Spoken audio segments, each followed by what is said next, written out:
তাকে ধরে নিয়ে গিয়েছিল হাতির ঝিলে, শুনেছেন মনে হয় অনেকে। হাতির ঝিলে নিয়ে শার্ট প্যান্ট পরিয়ে গেঞ্জি টেঞ্জি গায়ে দিয়ে হাতে বিড়ি সিগারেট দিয়ে চারদিকে রাস্তা ব্লক করে কেউ যাতে আসতে না পারে, দেখতে না পারে, একটা মেয়ের পর্যন্ত তার কাছে দিয়ে দিয়েছে আলিঙ্গনরত অবস্থায়। এমন একটা দৃশ্য, মানে যেই দৃশ্য দেখলে যে কেউ তার ব্যাপারে খারাপ ধারণা লালন করবে। এটা ভিডিও ফুটেজ নিয়েছে, আর ছবি কত হাজার তুলেছে আল্লাহ ভালো জানে। লেকিন পরবর্তীতে যে কোনো হয়তো উপরের ইশারায় হোক, যে কোনো কারণে ওরা এটা প্রকাশ করে নাই, ভিন্ন ব্লেম দিয়েছে, মোবাইলের মধ্যেই পাওয়া গিয়েছে, সেই পাওয়া গিয়েছে, এগুলো বলেছে। লেকিন এই জিনিসটা ফাঁস করে নাই। তবে ওদের কাছে ছিল, রফিক মাদারীর আমরাও দেখেছি, জেলে যাওয়ার পর সবচাইতে বেশি চিন্তিত ছিল এটা নিয়ে যে ভাই জেলে একবার না 10 বার খাটবো, 1 মাস না 10 মাস খাটবো, এটা বিষয় না। কিন্তু যদি এভাবে এটা চারদিকে ছড়িয়ে দেয়, মানুষ তো আর বুঝবে না যে এর পেছনে আড়ালে কি ঘটনা আছে, কি জঘন্য ষড়যন্ত্র লুকিয়ে আছে, এটা তো তারা বুঝবে না। ইউসুফ নবী যেমনি ভাবে যেই পাপ থেকে বাঁচতে চেয়েছিলেন, ওই পাপের দোষ কাঁধে নিয়েই তাকে 10 বছর জেল খাটানো হয়েছে। এটা নিয়ে চিন্তিত ছিল আল্লাহর বান্দা। আলহামদুলিল্লাহ, আল্লাহ হেফাজত করেছেন, আল্লাহ বড় দয়া করেছেন যে তারা দীর্ঘকাল পর্যন্ত জেলে রাখলেও, মামলা দিয়ে পেরেশান করলেও জিনিসটা প্রকাশ করে নাই। এখন ক্ষমতায় থাকাকালীনই ডিবি হারুনের শেষের দিকে আন্দোলন যখন চলে, ওই সময় সে সারা দেশকে নিজেই জানিয়েছে, লাইভ দিয়ে দিয়ে অনুষ্ঠান করে করে গোটা দেশকে জানিয়েছে আমার সঙ্গে এরকম একটা ব্যাপার ঘটেছে। সবাই আফসোস করেছে। বিষয়টা এখানেও থামতে পারত। আমি অবাক, বড় অবাক। গতকাল আর আজকে দেখছি তার সেই ছবিটা বাংলাদেশের বিশেষ একটা দলের সদস্যরা ফেসবুকে প্রচার করে গোটা দেশ গরম করে দিয়েছে। দেখো তোমাদের হুজুরের অবস্থা, হুজুরের হাতে বিড়ি, হুজুরের গায়ে গেঞ্জি, হুজুরের পরনে প্যান্ট। ওই মেয়ের ছবিটা দেয় নাই, কিন্তু বাকি বিড়ি সিগারেটের যে ছবি এটা দিয়েছে। দেখো, আর শরীর নিয়ে মন্তব্য তো আছেই। আরে ভাই, শরীর কারো শরীর তার নিজের সৃষ্টি না। আপনাদের দেহকে আপনাদের নিজের সৃষ্টি রাখা দরকার, যে হক আর বাতিল মিলেমিশে চলতে পারে না। আমাকে যদি 1 গ্লাস পানি দেন, 1 গ্লাসের ভিতর 1-2 ফোঁটা গরুর চূর্ণ ছেড়ে দেন, এটা খাওয়া কি আমার জন্য হালাল হবে না হারাম হবে? এটা কি পাক থাকবে নাকি নাপাক হয়ে যাবে? কেন? দুই বিপরীত জিনিস একসঙ্গে জমতে পারে না, সম্ভব না। যদি এটাকে পবিত্র রাখতে চান, অপবিত্র থেকে দূরে রাখতে হবে। আর যদি অপবিত্র বিস্তৃত হয়ে যায়, তখন এটাকে বর্জন করতে হবে। এটাই নিয়ম। একজন মানুষ উযু করার জন্য কতগুলো কাজ করা লাগে? সর্বনিম্ন 4টা কাজ করা লাগে। আপনারা জানেন উযুর ফরজ কয়টা? 4টা, সর্বনিম্ন 4টা। যদি না করে উযু হবে না। কিন্তু উযু ভাঙার জন্য 4টা লাগে না, 7টাও লাগে না, 10টাও লাগে না, যে কোনো একটা পাওয়া গেলেই কিন্তু চলে। একজন মানুষ মানুষের মতো মানুষ হওয়ার জন্য কতগুলো গুণ লাগে, কিন্তু অমানুষ হতে কি লাগে? যে কোনো একটা মৌলিক বিষয়ে ডিস্টার্ব থাকলেই চলে। সব ভালো, মায়ের সঙ্গে বেয়াদবি করে, সব ভালো, কিন্তু মানুষ হয়ে মানুষকে খুন করে অন্যায় ভাবে। এরকম একটা জিনিস যদি পাওয়া যায়, লোকে ঠিকই তাকে অমানুষ বলে গালি দেবে, অথচ তার মধ্যে শত শত হাজার হাজার ভালো গুণ থাকতে পারে। আমরা যেহেতু কারাগারে 1 বছর থেকেছি, কারাগারের মধ্যে নাই ভাই কোন শ্রেণীর মানুষ, সবই তো বিদ্যমান আছে। রাজাকার মামলার আসামি বলেন, খুনের আসামি বলেন, ধর্ষক বলেন, অথবা সন্ত্রাসী, ডাকাত, যা লাগবে সবই মজুদ আছে। মাঝে মধ্যে অবাক হতাম, হায় রে, এত ভালো মানুষটা ধর্ষণ করলো কিভাবে? এত ভালো মানুষটা সে নাকি সন্ত্রাসীদের গডফাদার, এটা হয় কিভাবে? পরবর্তীতে বুঝতাম না, তার আসলে 2টা রূপ কাজ করে, একটা আমাদের সামনে আর আরেকটা হলো বাইরে। জেলের মধ্যে টিটি, যারা টিটি মানে টপ টেরর, টপ টেরর মানে একেবারে উচ্চ পর্যায়ের সন্ত্রাসী। এদের অনেকে আলেম ওলামার এই পরিমাণ খেদমত করেছে, সুবহানাল্লাহ। মানে এগুলো বললে শুধু বলাই যাবে ঘন্টার পর ঘন্টা। লেকিন বাইরে তাদের এমন মাফিয়া রাজত্ব আছে, তাদের নাম শুনলেও এলাকার লোকেরা, এমনকি সাধারণ গন্ডা পর্যন্ত থরথর করে কাঁপে। তো দেখা যায় একজন অমানুষের ভেতরে অনেক মানুষের গুণ থাকে, কিন্তু একটাই যদি শয়তানি বেশি প্রকাশিত হয়ে পড়ে, তখন মানুষ ধরে আর মানুষ বলে না, আস্ত অমানুষ বলে। তো বলছিলাম, আল্লাহ নবী এসেছেন হক বাতিল মিলিয়ে জগা খিচুড়ি পাকানোর জন্য, নাকি বাতিলকে নামিয়ে হকরে উঁচু করার জন্য? একটা ঘটনা বললে আরো ভালো বুঝবেন। মক্কা বিজয়ের আগের রাতের কথা। আল্লাহ রাসূল সাল্লাল্লাহু আলাইহি ওয়াসাল্লাম হিজরতের 8 বছরের মাথায় মক্কা বিজয় হয়েছে। কাবা থেকে 360টা মূর্তি বিদায় করা হয়েছে। যেদিন মক্কা বিজয় হবে তার আগের রাতের কথা। আবু সুফিয়ান তখনও মুসলমান হয় নাই, কাফের। শুধু কাফেরই না, কাফেরদের সেনাপতি আবু জাহালের মৃত্যুর পর যুদ্ধে নেতৃত্ব দেয় নিয়মিত। তো সে রাতের বেলা রেকি করতে বের হয়েছে। রেকি বুঝেন? মানে তদারকি করতে যে বাহিনীতে কয়জন সদস্য আছে, অস্ত্রশস্ত্র কি পরিমাণ আছে, খাবার দাবারের আয়োজন কেমন আছে, কয়দিন মোকাবেলা করে টিকে থাকা সম্ভব হবে এদের বিপরীতে ইত্যাদি যাচাই বাছাই করার জন্য আবু সুফিয়ান সে নিজেই এসেছে যে নিজের চোখে দেখি যে মুসলমানদের সঙ্গে পাঙ্গা নেওয়া যাবে নাকি যাবে না। কারণ দূর থেকে শুনে শুনেই সবকিছু আইডিয়া করা যায় না, নিজের চোখে দেখলে ভালো ক্লিয়ার হয়। অনেকে আছে না, বাংলার জমিনে তো ছিল, সারা বছর না সারা জীবন জুড়ে বলে গেছে খেলা হবে খেলা হবে, কিন্তু যখন খেলার ময়দান কায়েম হয়ে গিয়েছে, খেলোয়াড়রাও সবাই আরে একেবারে মাঠে ময়দানে নেমে এসেছে, রেফারিরাও বাঁশি ফু দিয়ে রেডি হয়ে আছে, সবই রেডি, এখন আর খেলোয়াড়দের টর্চলাইট দিয়ে খুঁজে পাওয়া যাচ্ছে না। কিরে ভাই, সারাদিন খেলতে চাইলা, খেলা যখন শুরু হলো তখন কই গেলা? বলবে না রে, নিজের চোখে তো দেখেছি, ব্যাপার কি হয়েছে, এখন খেলোয়াড় তো এত শক্তিশালী হয়ে এসেছে, পরিমাণে এত বেশি নেমেছে, এখন যদি খেলতে নামি খেলার শখই চিরতরে মিটিয়ে দেবে। তো এখন আবু সুফিয়ান এতকাল এত গরম, নবীর সঙ্গে গিয়ে গায়ে পড়ে যুদ্ধ করে, হিরাক্লিয়াসের কাছে গিয়ে পর্যন্ত নবীর নামে ভুলভাল তথ্য দেওয়ার চেষ্টা করে, কত লাইনে কত ষড়যন্ত্র। লেকিন এবার নিজেই দেখে চিন্তা করলো, হায় রে, গরম তো সব কাল সকালে শেষ হবে, এই বাহিনীর মোকাবেলা করা আমাদের কারো পক্ষে সম্ভব না। তো এগুলো বসে বসে চিন্তা করছিল যে ক্ষমতা এভাবেই চলে যাবে, রাজত্ব এভাবেই হাতছাড়া হবে, আরে আমরা ছিলাম এক নাও, লেকিন এখন এসে মোহাম্মদ আমাদের সব দখল করে নিবে। চিন্তায় কোনো কিছু খুঁজেই পাচ্ছে না। আর আল্লাহর কি কুদরত, আল্লাহর জামানায় দেখবেন সিস্টেমটা কি বানান। নবী মুসা আলাইহিস সালাম বড় হয়েছিলেন কার ঘরে জানেন না সবাই? কার ঘরে? ফেরাউনের ঘরে। মানে বাংলায় বললে আমরা বলতে পারি পালক পিতা, কারণ যে পেলে পেলে বড় করে তারই তো পালক পিতা বলে। তো জন্মদাতা পিতা আরেকজন, লেকিন ফেরাউনকে আল্লাহ বানিয়ে দিয়েছিলেন পালক পিতা। যে ফেরাউন তাকে মারার জন্য এতগুলো নিষ্পাপ শিশুকে হত্যা করলো, আল্লাহর কি কুদরত, ওই ফেরাউনের ঘরেই আল্লাহ কিনা তার সবচাইতে, ফেরাউনের সবচাইতে বড় দুশ্মনকে তার ঘরেই বড় করলো। এমনকি বড় হয়ে শেষ না, অবশেষে তার হাতেই তার চিরপতন ঘটলো। আল্লাহ রাসূল সাল্লাল্লাহু আলাইহি ওয়াসাল্লাম তিনি বড় হলেন কাদের চোখের সামনে? এ আবু জাহাল, এ আবু লাহাব, এ আবু সুফিয়ান, এই উতবা, এই সাইবা, ওদের কাছেই তো এমন করো সবসময় ভয়ে থাকতো যাতে করে মোহাম্মদ বাইরে কোথাও যেতে না পারে। যা হবে ঘরের ভেতরে হবে, বাইরে গেলে ঝামেলা আছে। বর্তমানে যেমন টেনশনে থাকে, দেশে থাকে থাক, লন্ডন যাতে না যায়, আমেরিকা যেতে না যায়, অমুক দেশে তমুক দেশে যাতে না যায়, না হলে কপালে বিপদ আছে। নবী যে তয়েফে গিয়েছিলেন, তয়েফে যাওয়ার পর আল্লাহ নবীর দাওয়াত যখন কবুল করে নাই, আসার সময় নবী বলে এসেছিলেন, শোনো, দাওয়াত কবুল না করলে নাই, কিন্তু মক্কায় খবর দিও না যে আমি এসেছিলাম। কিন্তু নবী পৌঁছার আগেই ঠিকই খবর দিল, আর জুলুম তারা এত বাড়িয়ে দিল যে এটা সহ্য করা কারো পক্ষে সম্ভব না। অবশেষে হিজরতের বিধান আসলো। তো তারা এত খেপে গেল কেন? যে নিজেদের ভেতরে থাক শক্তি কতটুকু আছে আমরা আইডিয়া করতে পারবো, লেকিন বাইরে যদি চলে যায় তাহলে ধীরে ধীরে সংঘবদ্ধ হয়ে পরে যদি আমাদের উপর হামলে পড়ে, হতে পারে সেই স্রোত আমরা কিছুতেই রুখে দিতে পারবো না। মজার একটা তথ্য দেই, আপনি প্রকাশ্যে যা কিছুই করেন, দিন কায়েমের কথা বলবেন আর যা বলবেন প্রকাশ্যে বলেন, সব অ্যাক্টিভিটিস প্রকাশ্যে করেন, রাজনৈতিক যে কোনো কার্যক্রম প্রকাশ্যে পরিচালনা করেন, হ্যাঁ গোয়েন্দারা নজরদারিতে রাখবে অল টাইম, আপনার ডিভাইস থেকে শুরু করে আপনার ব্যক্তি অল টাইম নজরদারিতে রাখবে, কথা সত্য, কিন্তু আপনার বিরুদ্ধে ডাইরেক্ট অ্যাকশনে হয়তো নামবে না। 1 বছর 2 বছর 1 যুগ 2 যুগ খালি দেখবে আর দেখবে আর দেখবে। এক হুজুরের নাম ইয়া বিশাল বিশাল আমল নামা বানায়, মানে খাতার পর খাতা, কবে কার সাথে ফোনে কি আলাপ করেছেন, এমনকি বউয়ের সঙ্গে কি আলাপ করেন, এটা বউ শুনে পরে, ওরা শুনে আগে, সবকিছু আমল নামা জমা হতে থাকে। এটা নিয়ে ওরা বেশি চিন্তিত থাকে না। কেন? যা হচ্ছে ভালো হোক মন্দ হোক চোখের সামনেই তো হচ্ছে। ওরা ভয় পায় কাদেরকে জানেন? সারা দুনিয়া যে মুসলমান না জানি গোপনে গোপনে কিছু করে বসে, উপর দিয়ে হয়তো হুঙ্কার নাই, উপর দিয়ে হয়তো দিন কায়েমের কোন স্লোগান নাই, কিন্তু ভেতরে ভেতরে আগুন জ্বলছে, ভেতরে ভেতরে কোন প্ল্যান পরিকল্পনা আছে। এত ভয় করে এটাকে। আরে খালি বাংলাদেশ না, খালি ইন্ডিয়া না, খালি রাশিয়া না, খালি আমেরিকা না, গোটা দুনিয়া ভয় করে। কারণ জানে যে মুসলমানদের সব কিছুর মোকাবেলা ওরা হয়তো অস্ত্র দিয়ে করতে পারবে, কারণ অস্ত্রের শক্তি ওদের কাছে বেশি আছে।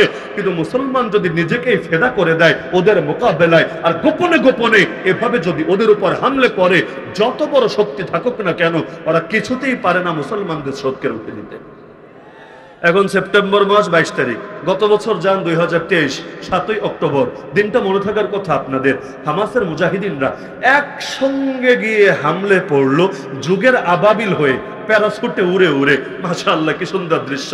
এমনকি পা নাই এমন মুজাহিদও আসমানে উড়ে উড়ে গিয়ে ওদের কলিজার মধ্যে আঘাত করলো। মনে আছে নাকি নাই? এমনকি সেই জিহাদ আজও জারি আছে, তুফানুল আকসা শিরোনামে। এটা নিয়ে গোটা দুনিয়া কলিজার পানি শুকিয়ে গিয়েছিল যে হায় রে, কিভাবে সম্ভব? মোসাদ দুনিয়ার বলতে গেলে 1 নম্বর গোয়েন্দা সংস্থা। ইসরায়েল কি নাই ওদের, কি নাই? আয়রন ডোম থেকে শুরু করে যত ধরনের প্রতিরক্ষা ব্যবস্থা দরকার সবই তো আছে, কিন্তু খুঁজেই পাচ্ছে না। ফিলিস্তিন পুরো দেশটাই একটা জেলখানার মতো। এখানে সবকিছু ওদের কন্ট্রোলে, সব ওদের নিয়ন্ত্রণে, প্রতিটা জিনিস ওদের নজরদারিতে। কিন্তু মাঝখান থেকে এত বড় পাওয়ার সংগ্রহ করলো কিভাবে? 2001-এর আগে আমেরিকার এরকম একটা দাপট ছিল, সারা দুনিয়ার খোদা সে। আরে ওদিকে রাশিয়ারও পতন, সোভিয়েত ইউনিয়নেরও পতন, এখন সারা দুনিয়া চলবে আমেরিকার কথায়, আমেরিকার ইশারায়। একবার এই দেশে মারে, একবার ওই দেশে মারে, সারা দুনিয়া তখনও গুন্ডামিয়া সন্ত্রাসী জারি রাখছিল। 2001-এ নিজেরাই ভেবে পেল না, একই দিনে টুইন টাওয়ারে আঘাত, একই দিনে তাদের শ্রেষ্ঠ শ্রেষ্ঠ সবগুলো পয়েন্টের মধ্যে আঘাত। এমনকি হোয়াইট হাউসের দিকেও একটা বিমান যাচ্ছিল, তবে আল্লাহর হুকুম হয় নাই, মাঝপথে ক্রাশ করেছিল। বাকি সবগুলো কলিজার মধ্যে আঘাত। আর যায় কই? আমেরিকা সারা দুনিয়ার বিরুদ্ধে জিহাদের ঘোষণা, ওদের ধর্মীয় যুদ্ধের ঘোষণা, ক্রুসেডের ঘোষণা দিয়ে দিল। কেন? ওরা এটা নিয়ে ভয়ে থাকে, মুসলমান যা করবে প্রকাশ্যে করুক, আড়ালে গোপনে কিছু না করুক। কেউ যদি মারা যায়, তার আত্মীয় স্বজন থাকে, যদি খুব কান্নাকাটি করে মানুষ, তাহলে একদিকে তো কষ্ট পায়, আর একদিকে খুশি হয় যে শোকটা হালকা হয়ে যাচ্ছে। যদি এমন হয়, আপনারা ভালো বোঝার কথা, কেউ মারা গিয়েছে কিন্তু কাঁদেনি, একদম শোকে পাথর হয়ে গেছে, হয় নাকি হয় না? আরে হয় নাকি হয় না? মানুষ কিন্তু তারে কাঁদানোর চেষ্টা করে। কেন? কারণ তুই যদি কাঁদিস হালকা হয়ে যাবে, যদি না কাঁদিস এভাবে পাথর হয়ে থাকিস, যে কোনো সময় স্ট্রোক করেও মারা যেতে পারে, তার মৃত্যুর ঝুঁকি আছে অনেকাংশে। এজন্য মানুষ পারলে তারা কাঁদায়, বিভিন্ন ভাবে কাঁদানোর চেষ্টা করে। তো কাফের মুশরিকরাও চায় এটা, আমাদের হাতে মূলা ধরিয়ে আমাদেরকেও কিছুটা নাচাতে, আমরা যাতে ওদের ঢোলের বাড়ির সঙ্গে নাচতে থাকি। আর আমাদের তো এমনি লোকে বলে হুজুগে, তো একদিকে নাচুন না বুড়ি, আর উপর মাঝে মধ্যে দেয় ঢোলের বাড়ি, যে নাচবি নাচ, কত নাচতে পারবি, সামনেই নাচ, আড়ালে কিছু করিস না। কিন্তু বড় ভয়ে থাকে, যদি মুসলমান আড়ালে শক্তিশালী হয়ে ওদের বিরুদ্ধে ময়দানে নামে, ওরা জানে পৃথিবীর কোনো শক্তি দিয়ে পারবে না মুসলমানকে দমিয়ে রাখতে। তো কথাগুলো আরেকটু ভেঙে চুরেও বোঝানো যেত, তবে একদিনে বেশি ডোজ দিলে আবার হজমে ঝামেলা হতে পারে, এজন্য এটার আর ব্যাখ্যায় আমি যাচ্ছি না। এবার আসি মূল কথায়, যে হক আর বাতিল একসঙ্গে মিশে চলতে পারে নাকি পারে না? তাহলে হয়তো হক থাকবে, না হলে বাতিল থাকবে, হয়তো আলো থাকবে, না হলে অন্ধকার থাকবে। কোরআন বলছে, ওয়াকুল জাআল হক আযাহাকাল বাতিল ইন্নাল বাতিলা কানা যাহুকা। নবী বলে দেন, হক এসেছে, বাতিল দূর হয়েছে। নিশ্চয়ই বাতিল দূর হওয়ারই ছিল। আমার নবী মক্কা বিজয়ের পর যখন কাবায় ঢুকলেন, বাইতুল্লাহ ঢুকলেন, 360টা মূর্তি দেখতে পেলেন।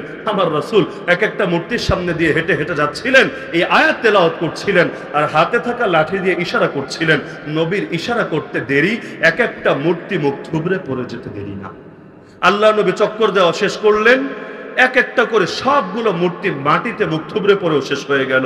আমি তো এখনো ভেবে পাই না, বাংলাদেশ স্বাধীন হলো, এখনো দেশের মধ্যে রাস্তাঘাটে অলিতে গলিতে এত ভাস্কর্য, এত প্রতীক কিভাবে থেকে গেল।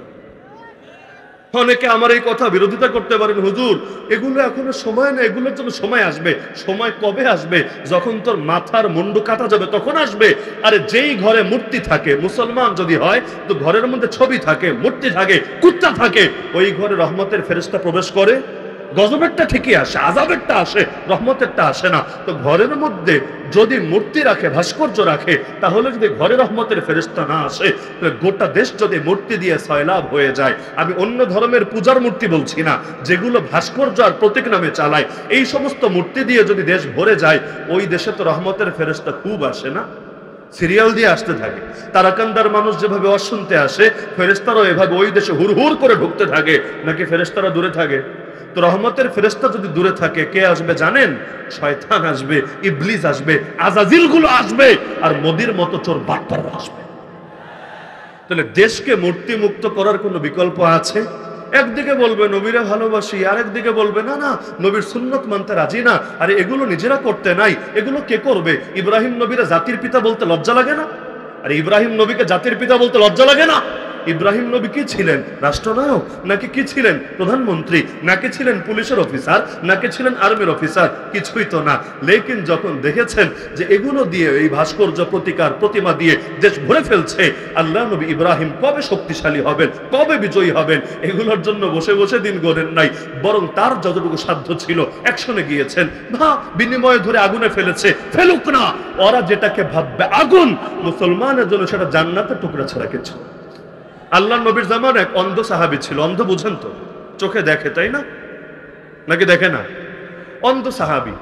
এখন অন্ধ যারা হয় তারা কিন্তু নিজের কাজ নিজে করতে পারে না, সে নিজের কাজের ক্ষেত্রে অন্যের মুখাপেক্ষী থাকে। সেই অন্ধ সাহাবীর একটা দাসী ছিল, ওই দাসী তার সব কাজ করে দিত, তিনিও দাসীটাকে খুব মহব্বত করতেন। এই বিস্তারিত ঘটনা আমি সংক্ষেপে বলবো, কেউ যদি পুরো ঘটনাটা জানতে চান, ইমাম ইবনু তাইমিয়ার আস-সারিমুল মাসলুল, ইমাম তাকিউদ্দিন সুবকির আস-সাইফুল মাসলুল, আরো বহুত কিতাবের মধ্যে বিস্তারিত আকারে পাবেন। আমি শুধু মূল আইডিয়াটা দিয়ে দিচ্ছি। তো সেই অন্ধ সাহাবীর যে দাসী ছিল, আল্লাহ তাকে কবিতার যোগ্যতা দিয়েছিলেন, কাব্য প্রতিভা দিয়েছিলেন, কিন্তু ভালো কাজে না লাগিয়ে মন্দ কাজে লাগালো। সে কবিতা বলে বলে নবীরে গালি দিতে লাগলো।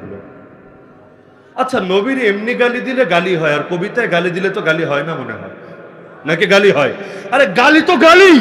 তুমি বিজ্ঞানের থিওরি দিয়ে গালি দাও, ফিলোসফির কোন থিওরি দিয়ে গালি দাও, তুমি কবিতা দিয়ে গালি দাও, আর গদ্য দিয়ে গালি দাও, আর সাংবাদিকতার নামে গালি দাও, দেখার বিষয় না।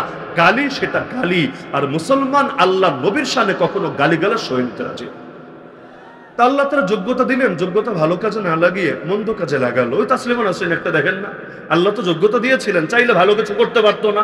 যদি ভালো কিছু করতো উম্মত হয়তো তাকে জামানার আয়েশা বলতো, জামানার রাবেয়া বসরি বলতো, কিন্তু ভালো লাইনে কাজে না লাগিয়ে বুড়ি হয়েছে বুড়ি। এমনকি এখন পুরুষও তারা ডাকে না, আরে খালি ধিক্কার মারে, পুরুষ জাতি ভালো না, পুরুষ জাতিরে দিয়ে কিচ্ছু হবে না। কেন ভালো না? যতদিন খাটকাপত পুরুষ ততদিন ভালো ছিল, এখন বুড়ি হয়েছিস, কেউ তোরা ডাকে না, ক্লায়েন্ট কেউ আসে না, এজন্য পুরুষ জাতি আর ভালো না। আফসোসের বিষয়, তো এই বুড়ি বয়সে এসেও ইসলাম নিয়ে চুলকানি ছাড়ে না। তো সেই দাসী কবিতা লিখে লিখে নবীরা গালি দিত। একদিন অন্ধ সাহাবীর কানে আসলো, সাবধান করে দিল, খবরদার দ্বিতীয়বার নবীর শানে বেয়াদবি হলে আমি কিন্তু মেনে নেব। দাসী ভেবেছে যতই হোক অন্ধ বেটা কি আর করবে, আর যদি বেশি উত্তেজিত হয় কি করবে? চট থাপ্পড় দিবে, বকাঝকা করবে, ব্যাপার না, পরবর্তীতে খুশি করে দেবে। কারণ মহিলা মানুষ তো ভেবেছে প্রেমের ফাঁদে ফেলে অথবা বিভিন্নভাবে ইমোশনাল ব্ল্যাকমেইল করে তারা কাজ করে দেবে। সব সময় যে ইমোশনাল ব্ল্যাকমেইলে কাজ হয় না, এটা লোকে বোঝে না। বাংলাদেশে একজন মহিলা ছিল, নাম নাই বলি, ইঙ্গিত নাই দেই, যদি তার কানে যেত অমুক খুন হয়েছে, অমুক গুণ হয়েছে, অমুককে বিচার বহির্ভূতভাবে ক্রস ফায়ার দেওয়া হয়েছে, আরে সাতটা চত্বর মানুষের রক্তে রঞ্জিত হয়েছে, টঙ্গীর মাঠে রক্ত ঝরেছে, এরকম যত খুনের খবর, যত রক্তারক্তির খবর, যত হত্যাযজ্ঞের খবর তার কাছে যেত, এক বাক্যে উড়িয়ে দিত, স্বজন হারানোর বেদনা আমার চাইতে কে ভালো জানে। কেমন ছিল নাকি ছিল না? আরে বাপরে, তোর স্বজনই স্বজন, আর কারো স্বজন স্বজন না। খালি চোখ দিয়ে কান্না একটু করতে পারলেই আর কোনো কিছু তোর জন্য নিষেধ থাকবে না। এমনকি আমি তো ভেবেই পাই না, কানলে মানুষ চোখ মোছে, এটা স্বাভাবিক। কানলে মানুষ কি মোছে? চোখ মুছে। আল্লাহর বান্দি কানতে কানতে নাকি বেহুশ হয়, খালি দেখে নাক মুছে। মেট্রো রেল দেখতে গেল শোক, হায় মেট্রো রেল, তোমার বিরহে কিভাবে থাকবো, তোমার হাত নাই, তোমার পা নাই, তোমার ঠ্যাং নাই, আহ কত দুঃখ।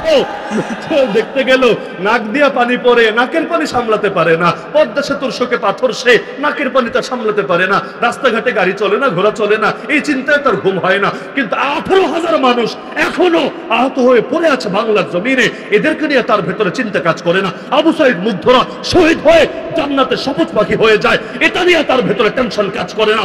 কথা শুনলে মনে হয় ওর স্বজনই শুধু মরে, পৃথিবীর আর কারো স্বজন মরে কিছু আসে যায় না।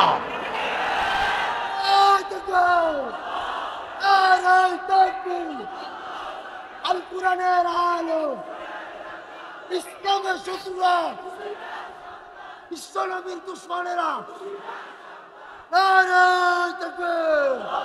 বাংলা একটা কথা বলে, কামা তাদিনু তুদানু, আরবিতে বলে কামা তাদিনু তুদানু, যেমন করবা তেমন পাবা, যেমন কর্ম তেমন ফল। তো সারা জীবন এই কর্মগুলো যদি করে, আল্লাহ ফল দুনিয়ার বুকেই দেখিয়ে দেন। যেদিন পতন হয়, মিষ্টির দোকান খালি হতে সময় লাগে না। এমনকি আমি তো অনেকে জানেন তখন এয়ারপোর্টের ভেতরে আটকা, মানে ঢাকা এয়ারপোর্টে এমন ভাবে আটকা, এয়ারপোর্টের বাইরেও এখন বের হওয়া সম্ভব না, পুরো ব্লক করে রেখেছে। কেন? ড্যাডিজানের একটা মূর্তি ছিল এয়ারপোর্টের বাইরে, প্রায় লক্ষাধিক মানুষ এসে ড্যাডিজানের মূর্তি ভাঙবে, অনেকে ভিডিও হয়তো দেখেছেন, পরে ক্রেন এনে সেটা দিয়ে মূর্তিটা বিদায় করেছে, এর আগ পর্যন্ত ভেতরে আটকা। কিন্তু সবার কানে সংবাদ পৌঁছে গেছে যে মহিলাটা বিদায় হয়েছে, বাংলাদেশ মুক্ত হয়েছে। আর যায় কই, এখন মিষ্টি মুখ করবে কিভাবে?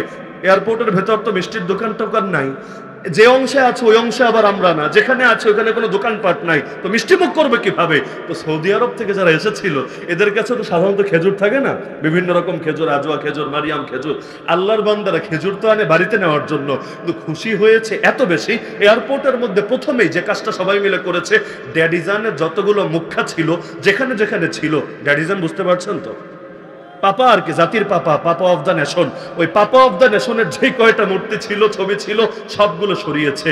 এরপর খেজুর যার যা ছিল এমন ভাবে বিলি করেছে মনে হচ্ছিল আরে যেন ঈদ নেমে এসেছে।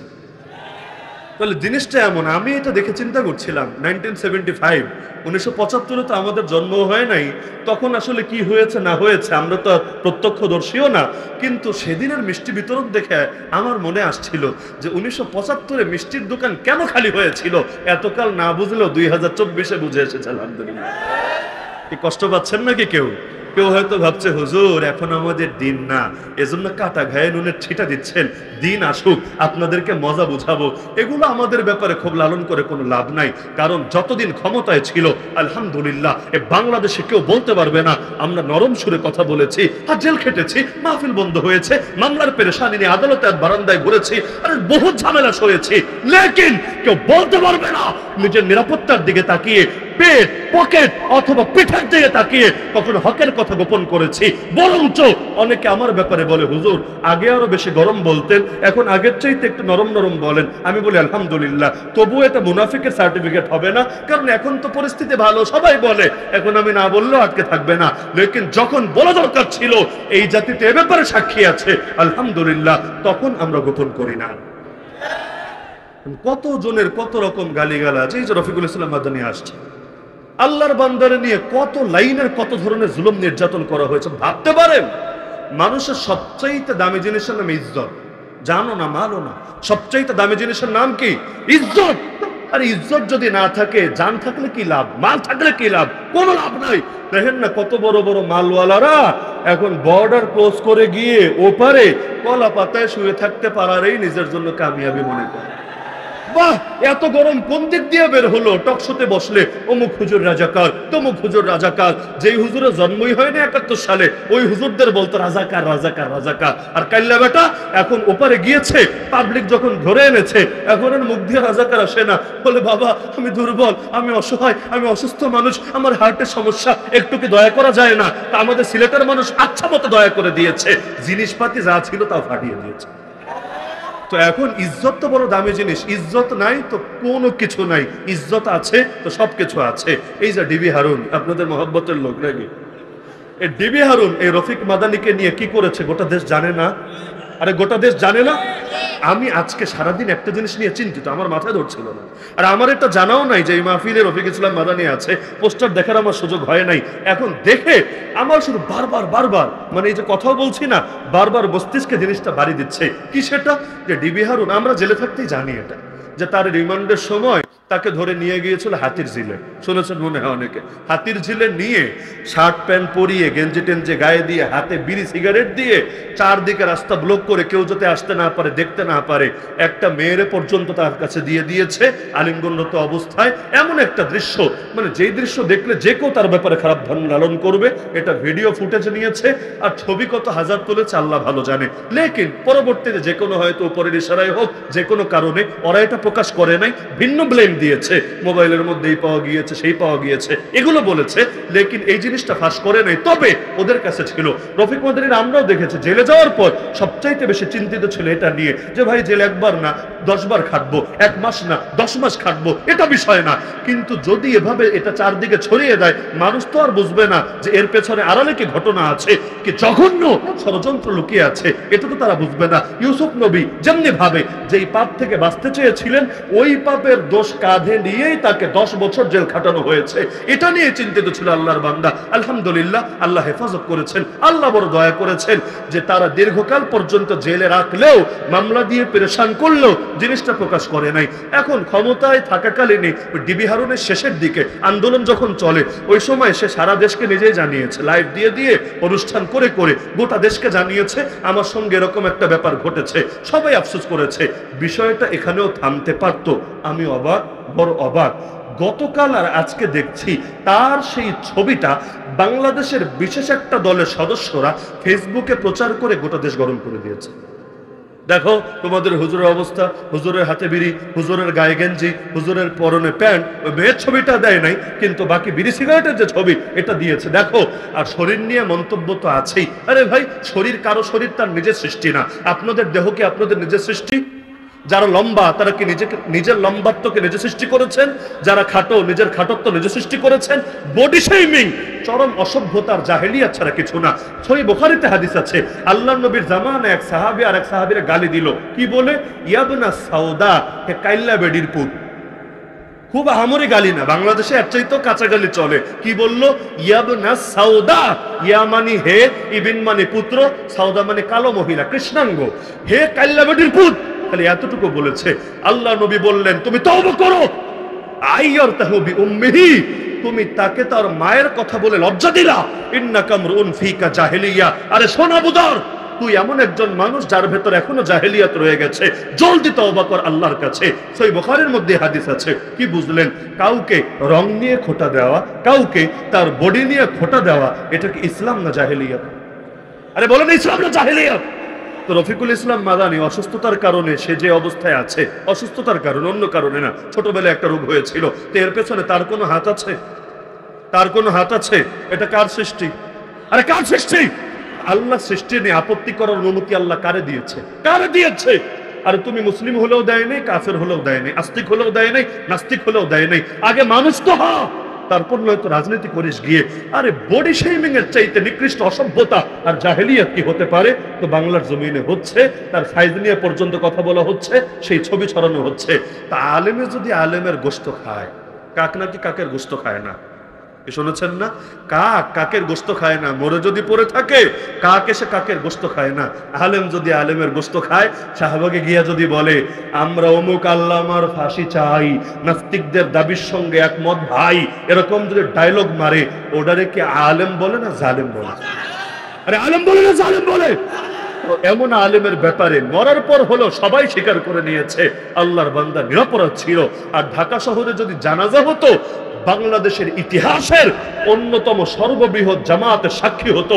সরকার জিন্দা মানুষটারে তো ভয় পেত, মরার পর পর্যন্ত এমন ভয় পেয়েছিল, লাশের সঙ্গে অমানবিকতা করতে ছাড়ে নাই, জানাজাটা পর্যন্ত হতে দেয় নাই। না হলে গোটা জাতির সামনে প্রমাণিত হতো তার মরা বাপের জনপ্রিয়তা কতটুকু ছিল, আর একজন আলেমে দ্বীন আর কোরআনের খেদমতকারীর জনপ্রিয়তা কতটুকু ছিল। তাহলে এখন কেউ যদি আলেম হয়ে আলেমের শানে এই কাজগুলো করে, হবে ইখতিলাফ থাকতে পারে, ইখতিলাফের কারণে করা ভাষাও ব্যবহার হতে পারে, কিন্তু তাই বলে আপনি জালেমকে উস্কে দিতে পারেন না আলেমের বিরুদ্ধে। এখনো দেখবেন কিছু নিকৃষ্ট চিজ এই বাংলার জমিনে আছে, কথায় কথায় বলে অমুক হুজুর জেলে থাকলেই ভালো ছিল, তমুক হুজুর জেলে থাকলেই ভালো ছিল। বলে না? আরে বলে না? বিশেষ করে আমাদের মুরব্বীরা যখন বাতিলের বিরুদ্ধে গর্জে ওঠে, কথায় কথায় এই টাইপের কথা বলে, জেলে থাকলেই ভালো ছিল। হ্যাঁ, আল্লাহর কসম, আমরা জেলে থাকলেও ভালো, আমরা মাটির তলে থাকলেও ভালো, আমরা যে হালতে থাকি তাতেই ভালো। মুসলমানের লস বলতে কিছু নাই, মুসলমানের অভিধানে ব্যর্থতা বা পরাজয় বলতে কিছু নাই। কিন্তু আলেমরা যদি জেলে থাকে, তোরা যদি বাইরে থাকিস, এটা তোদের কোনো লাভ নাই, বরং এগুলোই তোদের পতন ডেকে আনবে। আমি একটা কথা বলি, আপনাদের পছন্দ নাও হতে পারে। 2001 সালে এই সরকারের যে একবার পতন হয়েছিল না? 96 থেকে 2001 তো ক্ষমতায় ছিল না? একে যে পতন হয়েছে, আমার একটা মূল্যায়ন, আমি আগেই বলেছি, ভালো নাও লাগতে পারে, একমত নাও হতে পারেন, বিষয় না। তবে মনে যেহেতু আসলে আমি বলে ফেলি, আমার ব্যক্তিগত ধারণা 2001 সালের পতনটা 1999 এবং 2000 সালে আমাদের মুরব্বীদের সঙ্গে যে বেয়াদবি করেছিল তার ফল ছিল।